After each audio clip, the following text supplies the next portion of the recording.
everybody, it's Coach Brew. We're here to talk to you about a new project that we have going on. It's called The Secret Playbook of Coach Morgan Randall.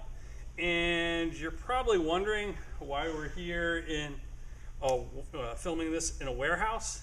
Well, it isn't just any warehouse. I'm at Volk Packaging, and I'm here with company president Derek Volk.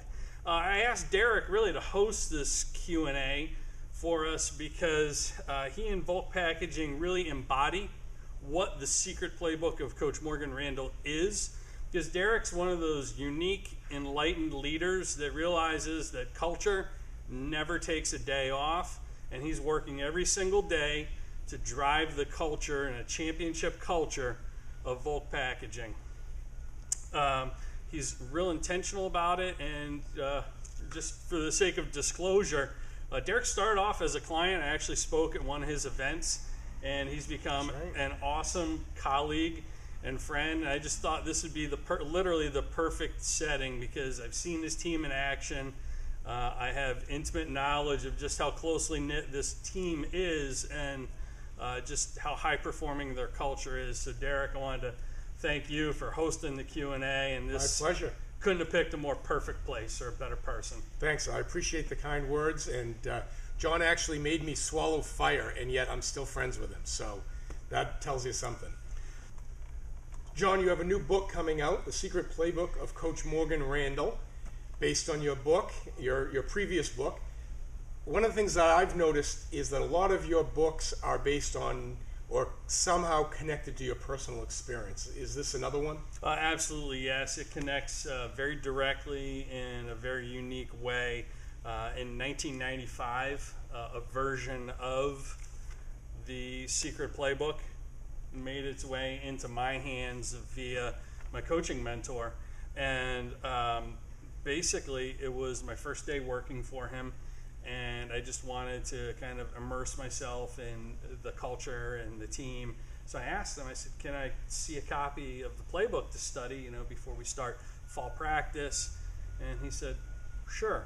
And, I thought he was, I just thought he was obliging me. And he handed me this, this big, old, leather-bound, kind of distressed, dusty-looking thing. And it was about yay thick. So I dusted it off. And I opened it up, and I thought it was going to have, it was like 200 pages long. I thought it'd have like 200 or 400, however many plays in there, their offense, their defense, and all the pages were blank. So you decided to come up with a secret playbook of your own, but the last time I spoke to you, you were working on a different book. Why this book? Why now? Why did you feel like this had to jump in front of your other project? Well, what was interesting about this was when he handed me this book and the pages were blank, I thought it was a practical joke, and the joke was on me. It was actually the first of many big lessons that I got. And he just very matter-of-factly looked at me and said, it's not about the X's and O's, it's about the Jimmies and Joes. That's what wins games. You don't win games with plays, you win games with players. And you know that as well as I do, which is why we're here. You win with your people, because culture trumps strategy. And that was the first big lesson that I got from him. And it's one that's just always stuck with me. It's really how I ran my teams when I was a college coach. It's how I run my business. And it's really how I advise other companies to do the same. So that's sort of the genesis of this. So John, the last time I talked to you when we were just talking, you were telling me about another project that you were working on. And then all of a sudden you called me and told me that you had this project and this book. Why this? Why now? Why did you change paths? Well, for the last couple of years since I'd written Seeds of Success, I've been out speaking, coaching, consulting on the principles from that book. And there's kind of, I think, success leaves clues, and sometimes our challenges leave clues. And one of the things I noticed was, as great as it is to get out, and I'm honored and privileged to go speak to companies and share the message, but I think a lot of times people need more than just a pep talk or to read one of my articles about culture. They need a deeper dive into it, and they don't need some great brilliant new idea. They need a great reminder. And so there's no disconnect from, the one day that I'm on site with a client to the other 364 days of the year. So I was in the middle of writing another book, and over the holidays, this inspiration just hit me. I don't think inspiration is something you can go find. I think it finds you. And I wanted to find a way to bring to life, really bring back to life literally the secret playbook that I was handed. And, my mentor had a unique way of just kind of hiding the medicine in the candy with the message, which is why the pages were blank. But I think we need more of a template to follow than just a blank journal. So we created this secret playbook, and it does have literally one page for every day of the year. It's 365 pages, and you spend a couple of minutes in the morning, at the start of your day, just documenting, here's what's going to make today a success. Here's our daily focus phrase or theme. And then at the end of the day, and like for a coach, if you're planning practice, this is great. Here's my mission for the day. Or if you're a leader like yourself, driving the culture, here's what we really need to hammer home with our folks today in a staff meeting, or as I'm kind of making my rounds throughout the building. And then at the end of the day, just to kind of, debrief for yourself and for your own, notes, because it'll escape your memory. Just hear some of the 3 small wins we had today. What would have made today better? What went wrong, and how would we handle it differently if that happened again in the future? And I think that if you have a playbook where you can go to, like I know as a coach, I would journal every day, and you start to see themes reappear. Here are the types of problems we had early in the season, mid-February, and you start to see trends and patterns emerge. Same thing, like certain quarters of the year, fiscal year, when you're busier, might have certain issues that arise, and you can start to anticipate. And when you can anticipate, you can be proactive as opposed to just being reactive. And one of the things I've seen with leaders is, we're busier than ever, but are we really busy doing work that matters and doing the right things? And I think that, a lot of leaders, they focus so much on the quantitative, the metrics, and they really almost overvalue the metrics. The plays. Yeah, and they undervalue the one thing that drives all that and feeds all that, which is the culture. So this also serves as a great reminder to keep it top of mind every day. Great. So John, this is an unusual book and an unusual way that you released it. Can you tell us a little bit about that? Sure. I think if you look at like the way the book business works is you write the book, the publisher gets it, and then the media gets copies of it, and then the retail bookstores and Amazon.com get it, and the readers get it last.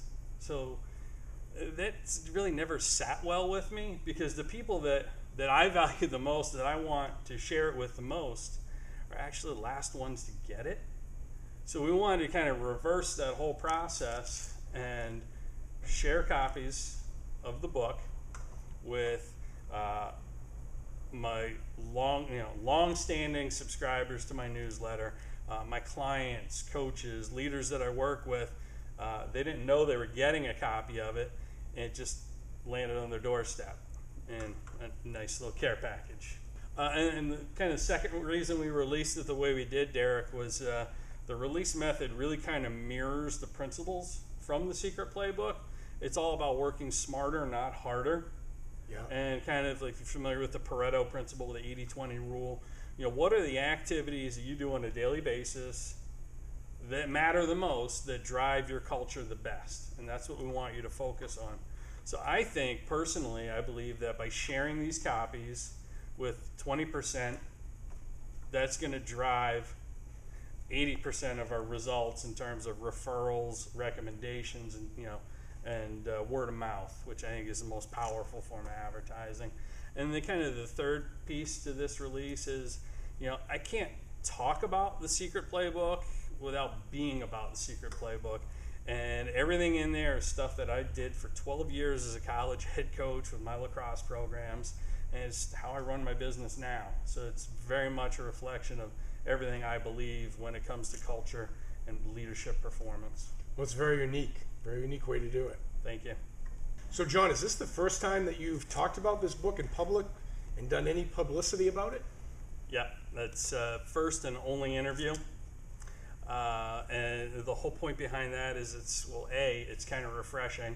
And you being a highly accomplished author yourself, you understand like what goes into releasing a book and everything that leads up to it. It's really just, it's a bunch of hype. And sometimes that gets tiring. So what we wanted to do was we didn't want to do any of the hype. There's no, we're not doing a book tour. We're not doing radio and TV interviews, newspaper. We're not, going out and seeking media attention. We're letting word of mouth drive it. We're sharing the book with leaders, coaches, clients of mine, and really letting them speak to it. And I think the Secret Playbook also really, speaks for itself. So we want it to stand on its own merits. And that's ultimately really what it should be about. Yeah, exactly. It fits the model. So your clients and your close confidants and the people that you trusted most got a copy in advance before anybody else had a copy? They did. It's surprise and delight marketing is I think what people would call it. But really what we wanted to do was we wanted to just share it with kind of our MVPs, our most valuable people, longtime subscribers to my newsletter, my most loyal readers, and obviously my coaching clients and organizations I consult with. So this book is only available on paper version. You didn't do it on any of the ebooks. You didn't do it as an audio book. I don't really know how you could accomplish what you want to accomplish in an audio book. But why did you decide to only do it in paperback version? I'm a purist. And I think the purest way that you can consume a book is paper, in print. And I think a lot of it for me has to do with the tactile feel of the pages, the ability to write in it as opposed to type in it, write in the margins. You can dog ear the important pages, and it also serves as a physical reminder because it'll sit on your desk and you can't avoid but see it, write in it, use it every day, and for me that's the best way to consume it and to make the ideas stick, because so often, so many times, we have the best of intentions and things get lost in the execution. And sometimes it's too convenient with a Kindle to be able to just point and click and sort of fast forward, if you will, through things that you should be giving your attention. And with this, this format, like you said, is unique. It's literally, you have to consume this from page one, moving forward every day, 365 days a year. And that's the way culture works. So I think that's the way the book should work. Culture never takes a day off. So that's why you're getting a physical book that's 365 pages long. That makes sense. And some of our readers are getting multiple copies to share with others. And I also think that the shareability factor of it and actually giving it and inscribing something in that to the recipient is hugely important as well. Great. John, you've written a number of books, all that I'm sure when you wrote them, you felt that they were the book, that was the book that was going to mean the most to you. But when you were talking to me earlier off camera, you were telling me that this book really is the one that so far has meant the most to you. Why is that? I think what I've done is I've recreated and sort of captured the essence of a timeless message. That Secret Playbook is something that was passed down from my coaching mentor's mentor to him as in the form of like an unforgettable lesson. Is it my most important book I've ever written? I think that's for the readers to decide. I don't think I'm entitled to make that decision, but I think it's possibly the most important resource I can offer anyone, simply because it's actionable.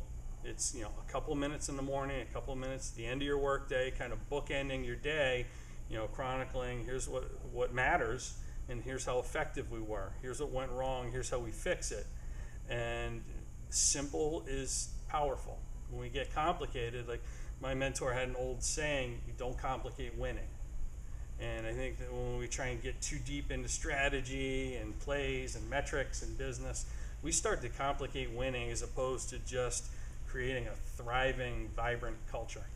And what do you ultimately want people to do with this book and to get out of it? What I want people to do with the Secret Playbook is to buy multiple copies and to share it with people they think could benefit from the message, who maybe haven't heard the message, don't realize the importance of culture, or in some cases, maybe people who have a lot of tenure or far into their career but sort of have forgotten the importance of the message. And the way we set up and structured the purchasing of this is unique in that you buy one, you're going to get two. You buy three, you're going to get five. John, as I was looking over this book, one of the things that occurred to me, just looking at it and thinking how I would use it and how I could use it as a gift to people, is I was thinking of my daughter and her softball coaches. Mm-hmm. And I was thinking, if I gave this to the whole softball coaching staff, not only could they each use it, but they could have accountability to each other, that they're all on the same page. Do you see the book being used in that way? Absolutely. And to frame this part of the conversation for everyone that's watching this at home, Derek is a softball coach. He has a lot of experience coaching elite level softball, in addition to being the president of Volk Packaging. And what really struck me about Derek is that he brings that coach approach to Volk Packaging, so much so that a couple of years ago I secretly arranged to have the title on his business cards changed from president to head coach, which I still have. Absolutely. And so it's interesting the lens that you see this through, because you can see how it's very useful in the corporate setting and also in the sports setting. I think that's the key to making change stick and to building a culture and being on that same page is accountability. Here's our collective vision for our organization or our team, and here's how we hold each other accountable to making sure that vision is vision without execution is delusion. So to make sure that vision is becoming a reality one step at a time every single day. And without pages that have dates already on them, a coach, like for example a high school coach or even a college coach, could start at whatever day they want, end when the season ends, and then start up again when preseason ends. And so the book could be used as kind of a guide for the coaches to say, okay, what did you get out of yesterday's practice? What did you get out of yesterday's practice? So I can see it as not only a business book, but also literally a real coaching guide. Absolutely, and everyone has different seasons. Football coaches have their traditional season in the fall, and spring football in the spring. Lacrosse, softball, baseball, it's the reverse. So it's something you can literally pick up a copy, purchase a copy any time of the year, and you don't have to start in the middle and work your way through like a calendar you would buy. You can start at the beginning and create your own start point, create your own end point, as needed. Well, I can't wait to get started on my version. So thanks Awesome. a lot, John. Thank you. I appreciate it, Derek.